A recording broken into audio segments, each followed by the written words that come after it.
Hello friends, இன்றைக்கி நெல்லூர் கார சட்னி தாங்க செஞ்சுருக்கேன். வாங்க, அதுக்கு ஒரு 4 வரமிளகாய் எடுத்து வெந்நீரில் ஒரு 10 நிமிஷம் நல்லா ஊறட்டோங்க. 10 நிமிஷத்துக்கு பிறகு அதை நான் மிக்ஸி ஜாருக்கு சேர்க்குறேன். 4 வரமிளகாய், ஒரு பெரிய ஆனியன் கட் பண்ணது ஒன்று, 2 தக்காளி கட் பண்ணது, 5 பல்லு பூண்டு, ஒரு அரை ஸ்பூன் சால்ட்டு, ஒரு 1/4 ஸ்பூன் சர்க்கரை. இது நல்ல மைய பேஸ்ட்டாக அரைச்சி எடுத்துக்கணும்.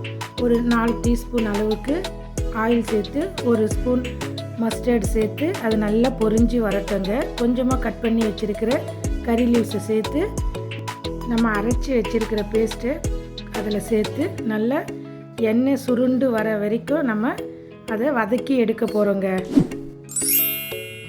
நல்ல காரசாரமான நெல்லூர் கார சட்னிங்க.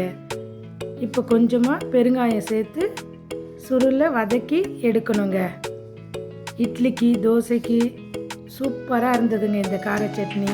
வாங்க சேர்ந்து சமைப்போம், சேர்ந்து ருசிப்போம். நன்றி நண்பர்களே.